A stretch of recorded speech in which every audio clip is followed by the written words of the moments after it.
Welcome to our YouTube channel for daily jobs update. और आज हम इस वीडियो में यूपीएससी सीएमएस एग्जामिनेशन 2025 के new notification online form apply process के बारे में पूरी जानकारी लेकर आ चुके हैं और मेरे दोस्त आपको पूरी जानकारी देंगे।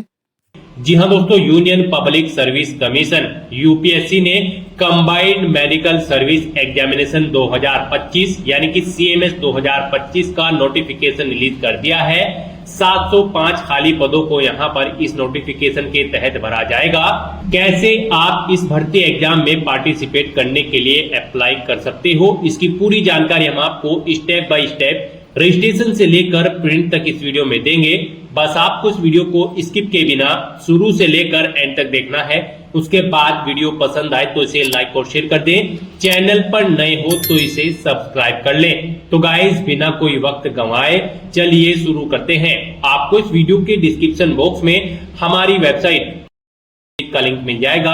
यहां पर आपको इस एग्जाम के रिगार्डिंग सभी डिटेल्स प्रोवाइड कर दी गई है। Union public service commission UPSC ने combined medical service CMS examination 2025 का नोटिफिकेशन रिलीज कर दिया है।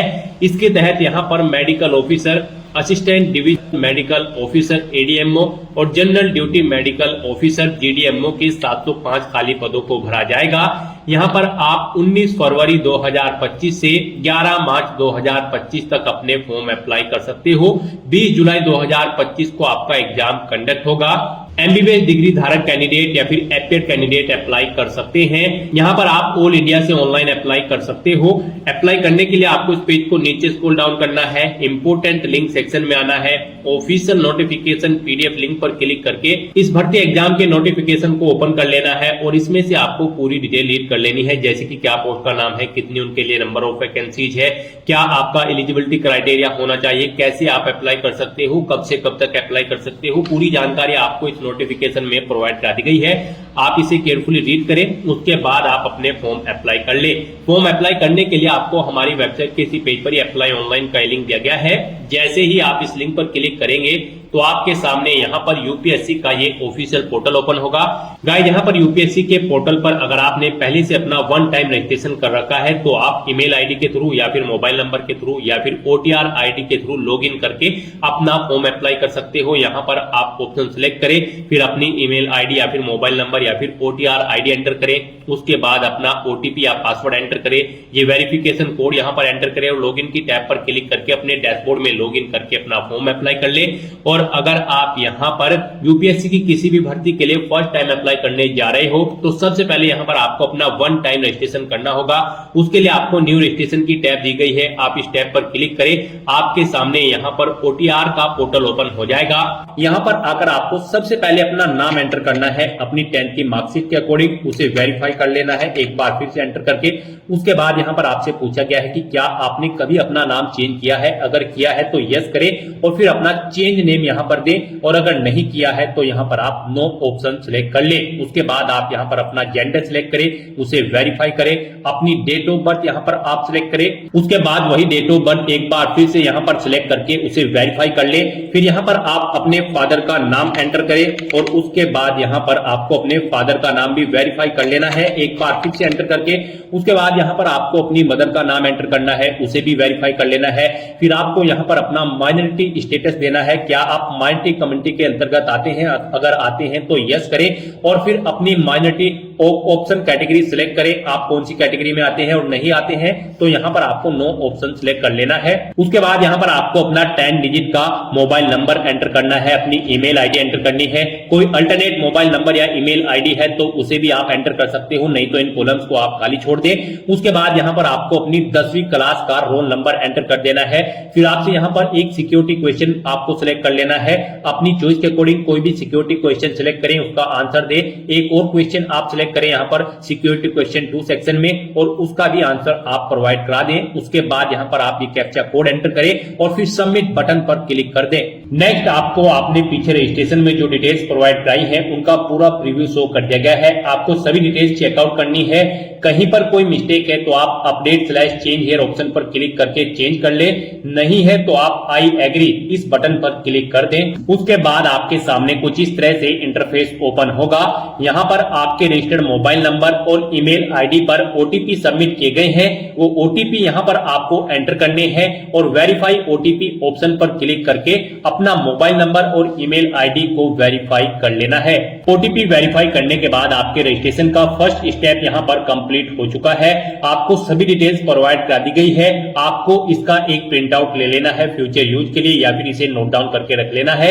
साथ ही साथ आपको एक ओटीआर आईडी प्रोवाइड कराई गई है। ये ओटीआर आईडी और एक पासवर्ड आपको आपकी रजिस्टर्ड मेल आईडी पर भी सबमिट किए गए हैं और ये ओटीआर आईडी आपके रजिस्टर्ड मोबाइल नंबर पर भी सबमिट की गई है। आपको इन्हें केयरफुली नोट डाउन करके रख लेना है फ्यूचर यूज के लिए। इस स्टेप को कंप्लीट करने के बाद आपको दोबारा से यहां पर लॉगिन की स्टेप पर क्लिक करना है। उसके बाद आपके सामने यहां पर लॉगिन का इंटरफेस ओपन होगा। गाइस यहां पर आप ओटीआर आईडी के थ्रू लॉगिन कर सकते हैं या फिर मोबाइल नंबर के थ्रू या फिर ईमेल आईडी के थ्रू।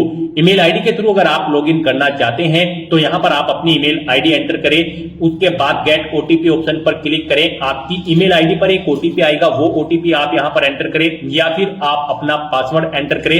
जो पासवर्ड आपकी रजिस्टर्ड ईमेल आईडी पर आया है ये सिक्योरिटी कोड यानी कि वेरिफिकेशन कोड आप यहां पर एंटर करें और लॉगिन की स्टेप पर क्लिक करके लॉगिन करें या फिर आप मोबाइल नंबर के थ्रू यहां पर लॉगिन कर सकते हैं। आप अपना मोबाइल नंबर एंटर करें, गेट ओटीपी ऑप्शन पर क्लिक करें, एक ओटीपी आएगा, वो ओटीपी आप यहां पर एंटर करें और या फिर आप अपना पासवर्ड एंटर करके ये वेरिफिकेशन कोड यहां पर एंटर करके लॉगिन कर ले। या फिर अगर आप ओटीआर आईडी के थ्रू लॉगिन करना चाहते हैं तो आपके मोबाइल नंबर या फिर ईमेल आईडी पर जो ओटीआर आईडी आई है वो आईडी यहां पर आप एंटर करें और फिर आप अपना पासवर्ड यहां पर एंटर करें जो आपकी मेल आईडी पर आपका पासवर्ड आया है और उसके बाद ये वेरिफिकेशन कोड यहां पर एंटर करें और लॉगिन की स्टेप पर क्लिक करके लॉगिन कर ले। लॉगिन करने के बाद आपके सामने कुछ इस तरह से इंटरफेस ओपन होगा। यहां पर अगर आप कुछ चेंज करना चाहते हैं अपने रजिस्ट्रेशन में जैसे कि अपने जेंडर में तो क्लिक टू चेंज जेंडर इस ऑप्शन पर क्लिक करें और अपना जेंडर चेंज कर ले।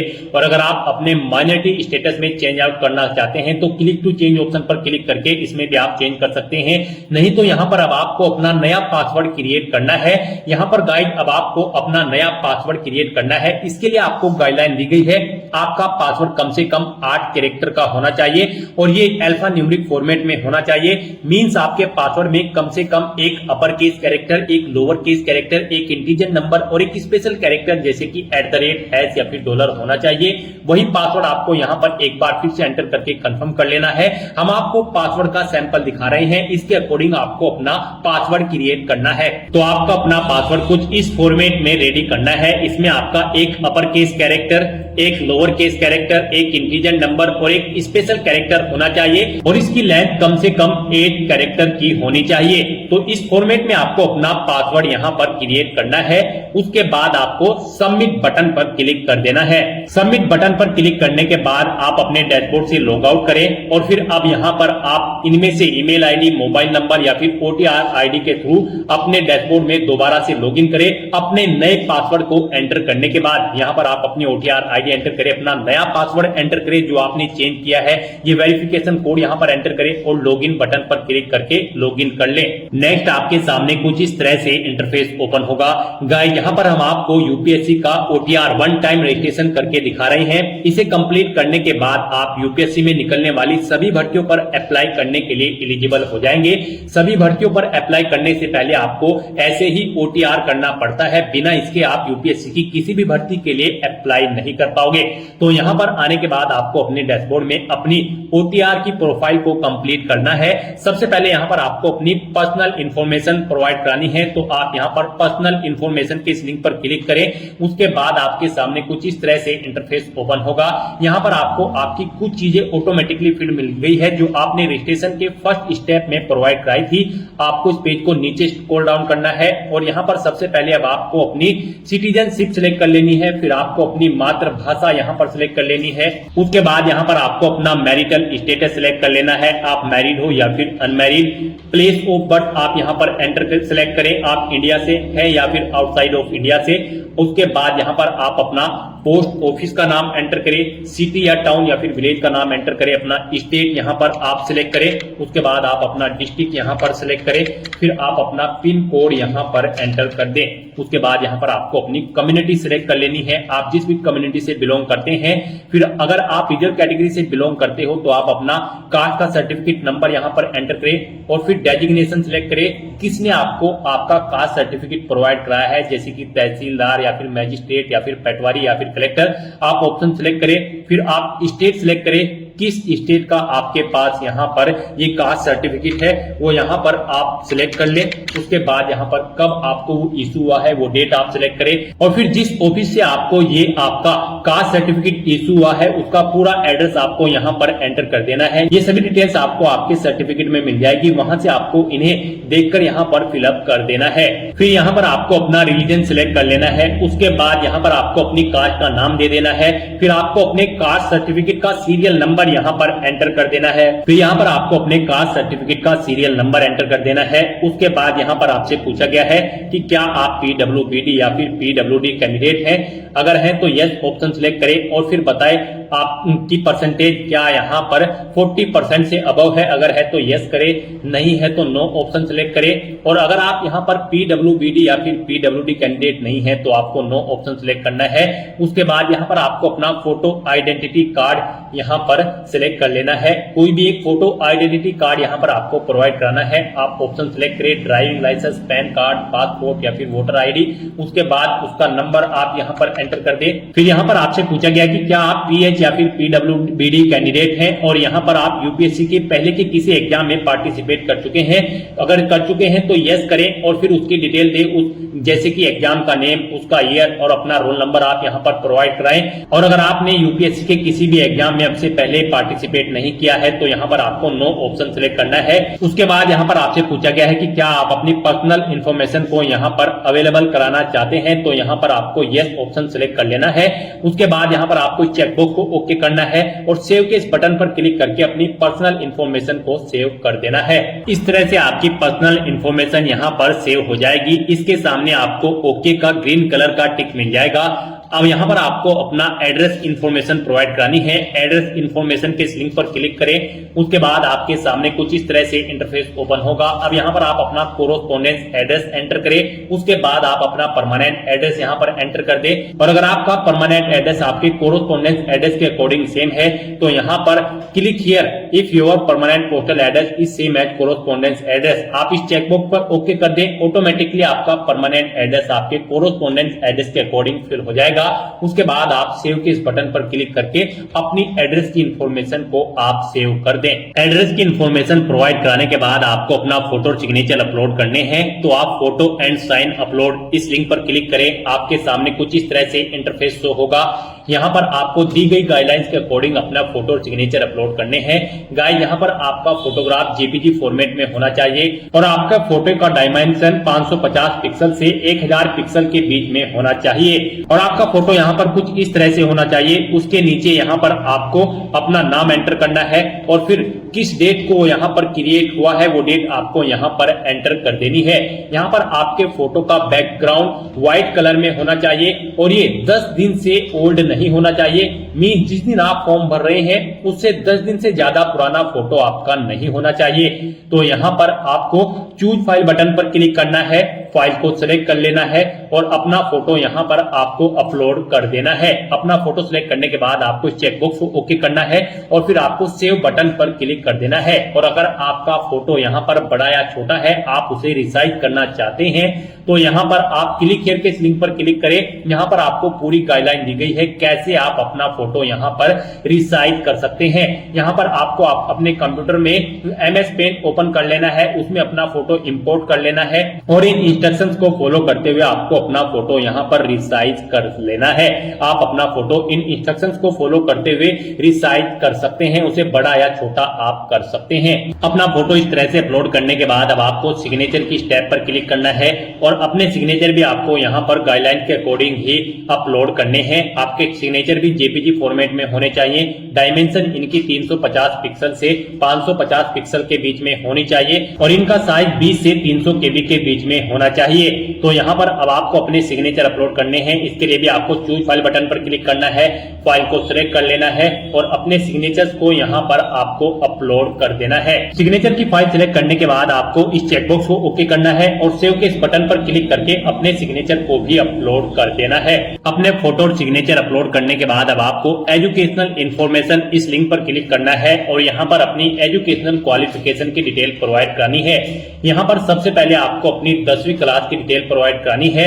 यहाँ पर आप अपनी क्लास या डिवीजन बताएं या फिर ग्रेड जो भी आपने 10वीं क्लास में ऑब्टेन की है। जैसे कि अगर आपने फर्स्ट डिवीजन ऑब्टेन की है तो यहाँ पर फर्स्ट एंटर करें। उसके बाद आपने कितने % मार्क्स ऑब्टेन किए हैं वो यहाँ पर आप एंटर करें। सीजीपीए में स्कोर है तो यहाँ पर आप अपना सीजीपीए दें, कितने में से कितने आपका सीजीपीए है। उसके बाद पासिंग ऑफ ईयर आप प्रोवाइड कराएं, कब आपने अपना 10वीं का एग्जाम पास आउट किया है, कौन कौन से सब्जेक्ट है यहाँ पर आप एंटर करें। यहाँ पर आपको अपने सभी सब्जेक्ट के नाम एंटर कर देने हैं बिना कोई स्पेशल कैरेक्टर यूज किए हुए, जैसे कि कोमा वगैरह आपको यहाँ पर नहीं लगाना है। और अपने सभी सब्जेक्ट्स का नाम यहाँ पर आपको स्पेस देकर एंटर कर देना है। उसके बाद यहाँ पर आपको स्कूल का नाम देना है जिससे आपने अपनी 10वीं क्लास पास आउट की है।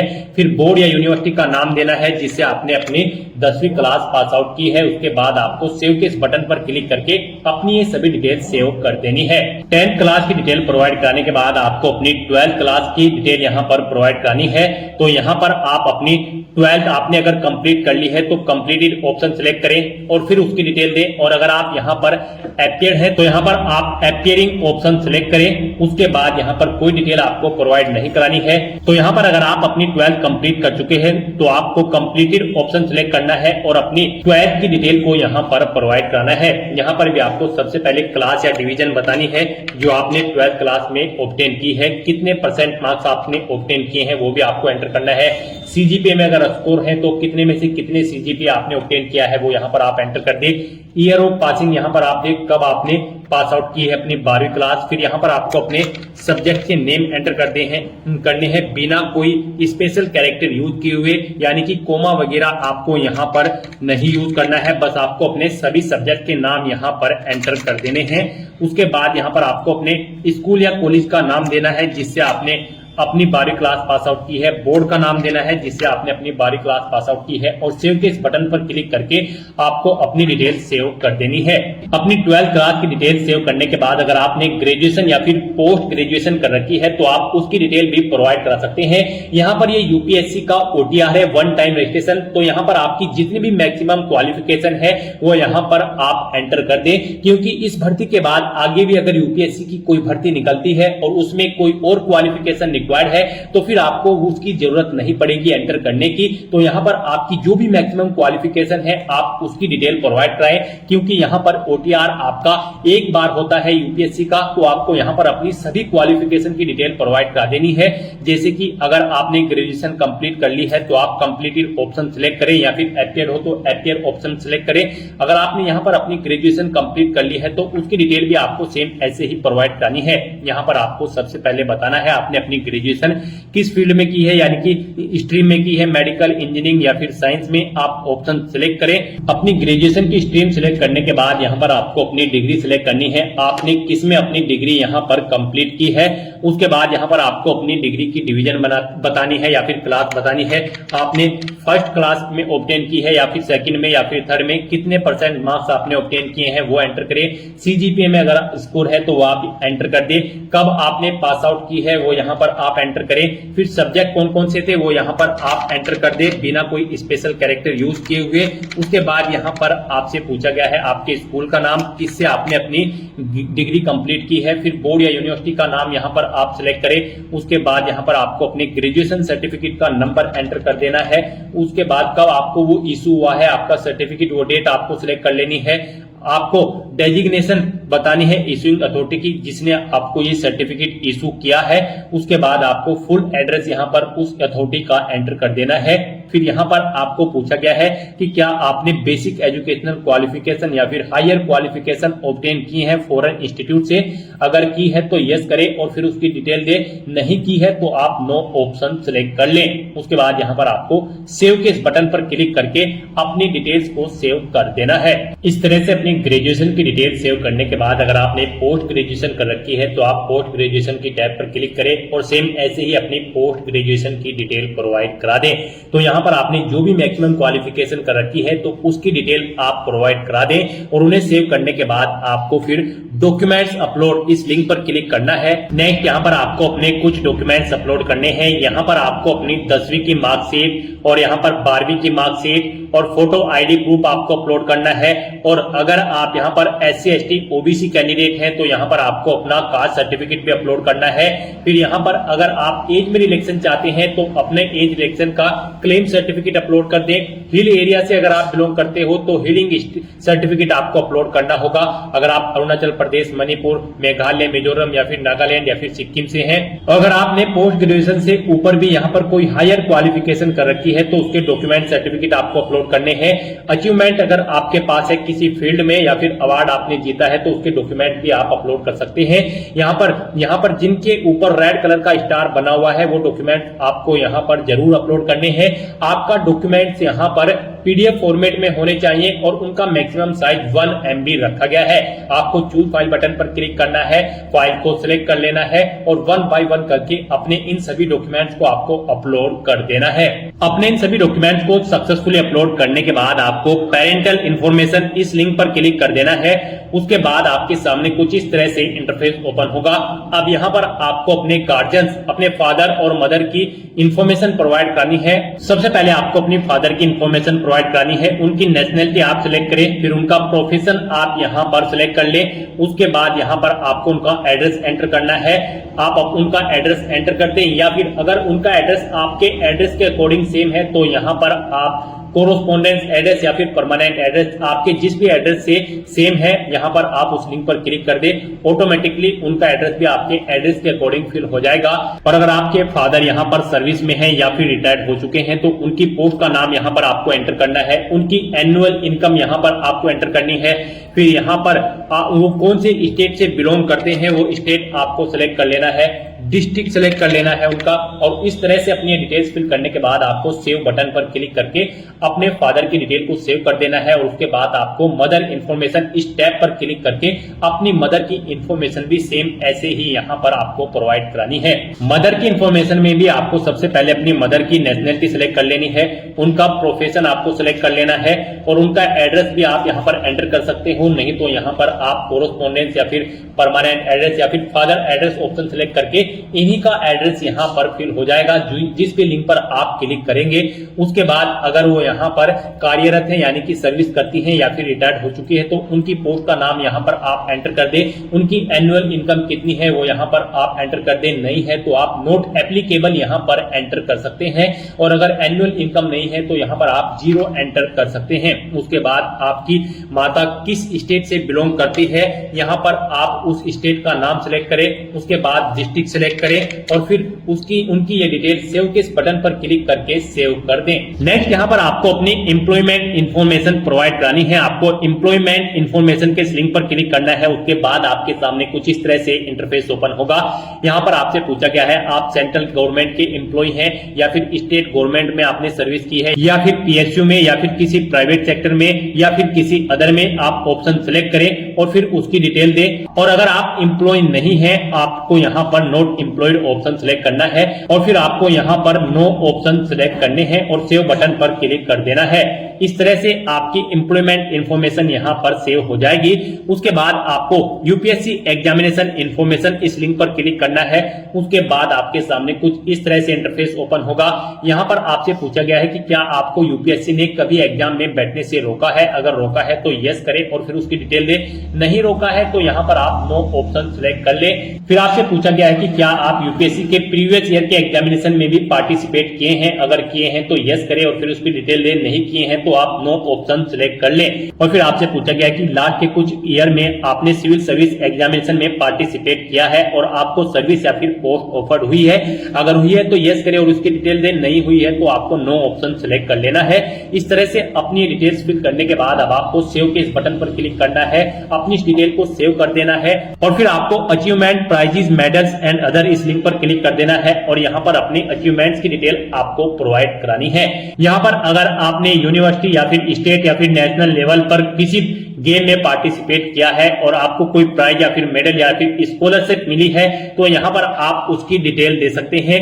स्पोर्ट में अगर आपके पास एनसीसी या फिर अदर है तो आप यहाँ पर उसकी डिटेल दें। और अगर आपने कोई पोजीशन डिस्ट्रिक्शन लीडरशिप हासिल की है स्कूल या कॉलेज में, उसकी डिटेल प्रोवाइड करा दें। कोई अदर एक्स्ट्रा करिकुलम एक्टिविटीज आपने की है तो उसकी डिटेल प्रोवाइड करा सकते हैं। तो इस तरह से यहाँ पर आपको अपने इन अचीवमेंट्स की, प्राइजेस की, मेडल्स की डिटेल यहाँ पर प्रोवाइड करानी है। अगर आपने अचीवमेंट्स यहाँ पर ऑब्टेन किए हैं, नहीं किए हैं तो आप इनको खाली छोड़ सकते हैं। फिर यहाँ पर आपसे पूछा गया है कि क्या आपके पास यहाँ पर 5 एकड़ एग्रीकल्चर लैंड है और यहाँ पर आपका रेजिडेंशियल फ्लैट 1000 स्क्वायर मीटर से ज्यादा है, या फिर रेजिडेंशियल प्लॉट आपका 100 स्क्वायर यार्ड से अबव है, या फिर आपका रेजिडेंशियल प्लॉट यहाँ पर 200 स्क्वायर यार्ड या फिर उससे अबव है।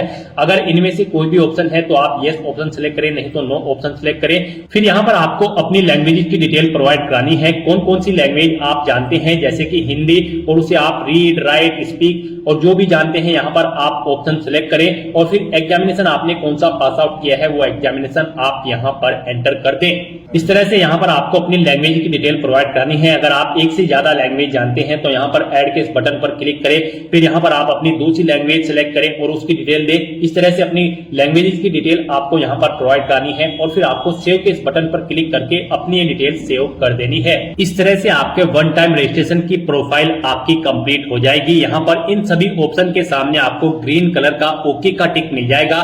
तो यहाँ पर आपकी ओटीआर की प्रोफाइल कंप्लीट हो चुकी है।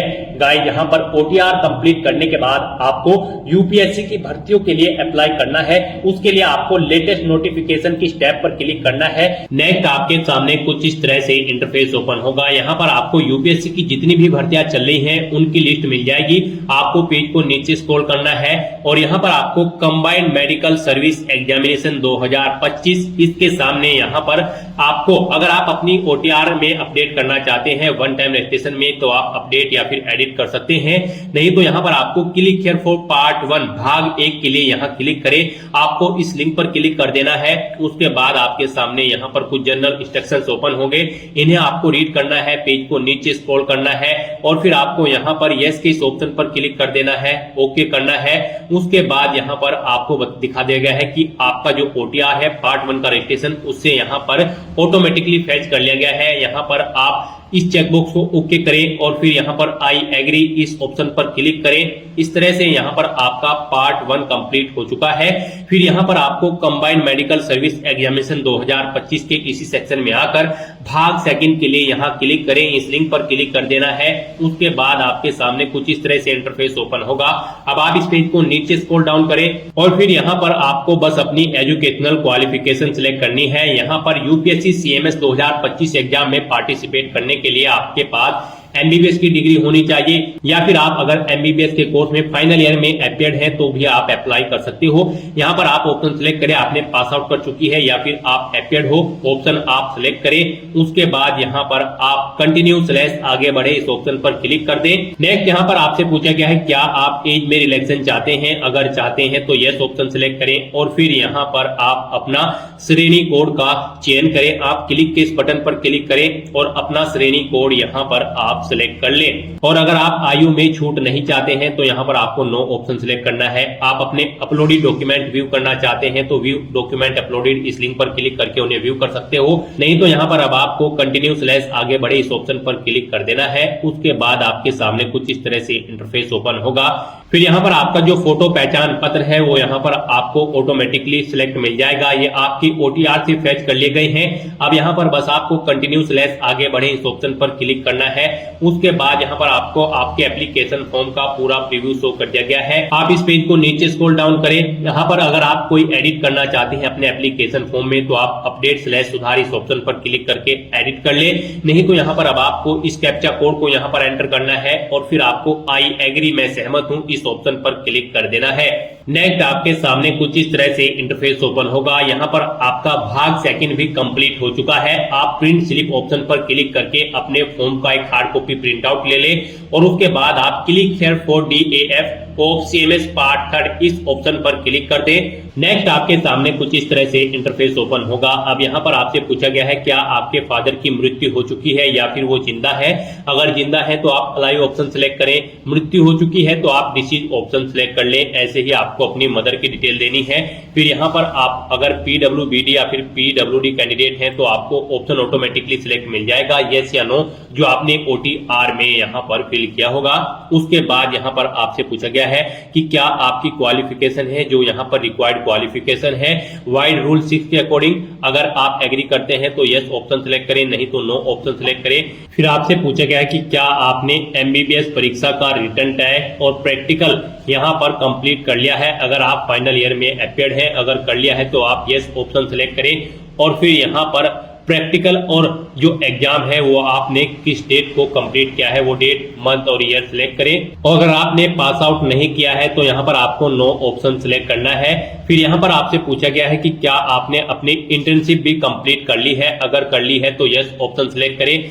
कब आपने कंप्लीट की है वो डेट आप सिलेक्ट करें, डे, मंथ, ईयर। और अगर नहीं की है तो कब तक ये कंप्लीट हो सकती है, आप एक अनुमानित डेट यहाँ पर प्रोवाइड कराएं। और अगर आपने यहाँ पर इंटर्नशिप कंप्लीट नहीं की है तो आपको नो ऑप्शन सिलेक्ट कर लेना है। उसके बाद यहाँ पर आपसे पूछा गया है कि क्या आप करंट में एक स्टूडेंट है पोस्ट ग्रेजुएशन या फिर डिप्लोमा कोर्स के MBBS के बाद। अगर हैं तो आप यस ऑप्शन सिलेक्ट करें और फिर उसकी डिटेल दें, जैसे कि date of enrolled said post graduation diploma course और कब तक आपका कोर्स यहाँ पर ये कंप्लीट हो जाएगा वो डेट आप दें। और यहाँ पर आपके पास क्या बॉन्ड है requirement after completion of said post graduation diploma.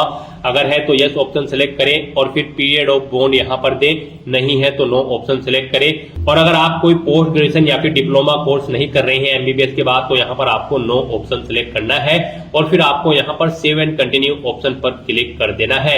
Next आपके सामने कुछ इस तरह से इंटरफेस ओपन होगा। अब यहाँ पर आपको अपनी पोस्ट प्रेफरेंस देनी है। यहाँ पर आप जिस पोस्ट को प्रेफरेंस देना चाहते हैं फर्स्ट नंबर पर, उसके सामने आपको 1 लिखना है। जिसे सेकंड नंबर पर प्रेफरेंस देना चाहते हैं उसके सामने आपको सेकंड एंटर कर देना है। और अगर आप प्रेफरेंस देना नहीं चाहते हैं तो आपको 0 फिल कर देना है।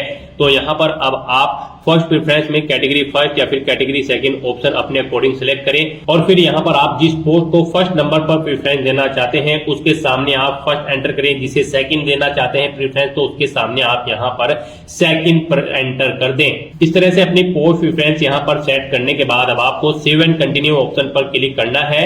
नेक्स्ट आपके सामने कुछ इस तरह से इंटरफेस शो होगा। अब यहाँ पर आप प्रीव्यू एप्लीकेशन ऑप्शन पर क्लिक करके इस लिंक पर क्लिक करके अपने एप्लीकेशन फॉर्म का प्रीव्यू चेकआउट कर सकते हो।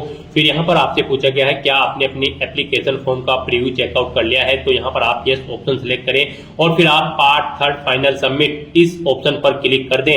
इस तरह से यहाँ पर आपका पार्ट 3 का फॉर्म भी कंप्लीट हो जाएगा। फिर आपको आपके डैशबोर्ड में डायरेक्ट किया जाएगा। आप दोबारा से कंबाइंड मेडिकल सर्विस एग्जामिनेशन 2025 के सेक्शन में आकर अब आपको centre selection and agreeing to declaration इस लिंक पर क्लिक कर देना है।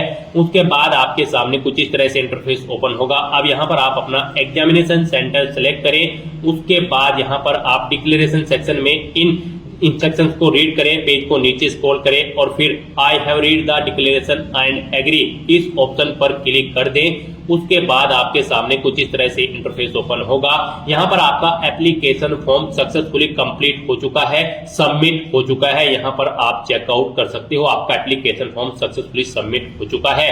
तो एप्लीकेशन फॉर्म का स्टेटस चेकआउट करने के लिए अब आप for application status of combined medical service examination 2025 इस लिंक पर क्लिक कर दें। उसके बाद आपके सामने कुछ इस तरह से इंटरफेस होगा। यहाँ पर आप चेकआउट कर सकते हो आपका combined medical service examination 2025 form के सभी स्टेप्स कंप्लीट हो चुके हैं। आपको कंप्लीटेड ऑप्शन शो कर दिया जाएगा। एप्लीकेशन स्टेटस में आपको कंप्लीटेड ऑप्शन मिल जाएगा। यहाँ पर आप व्यू/प्रिंट के इस बॉक्स में आकर DAFCMS क्लिक हियर इस लिंक पर क्लिक करके अपने एप्लीकेशन फॉर्म का एक हार्ड कॉपी प्रिंट आउट ले सकते हो, फ्यूचर यूज के लिए, फ्यूचर रेफरेंस के लिए। तो दोस्तों ऐसे आप UPSC combined medical service examination 2025 के लिए अपना फॉर्म अप्लाई कर सकते हो बिना कोई मिस्टेक किए हुए। आज की इस वीडियो में बस इतना ही। आई होप ये वीडियो आपको पसंद आई होगी। अगर पसंद आई हो तो इसे लाइक और शेयर करें। चैनल पर नए हो तो इसे सब्सक्राइब कर लें। Thanks for watching.